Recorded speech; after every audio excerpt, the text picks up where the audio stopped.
Go to 711Proxy dashboard. Click on Residential Proxies in the left sidebar. Choose your plan type. Select username, password.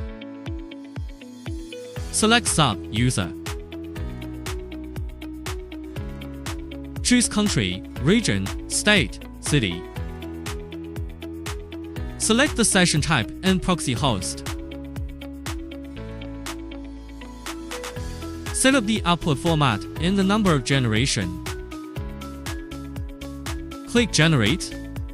The list of proxies has been generated and is ready to use. Enter Dolphin anty. Click Create Profile above.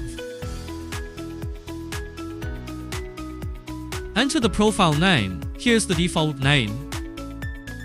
Then hit the new proxy. Select the type of proxy you need. Paste the proxy information extracted from 711Proxy. Check connection. The IP address is displayed to prove that the connection is successful.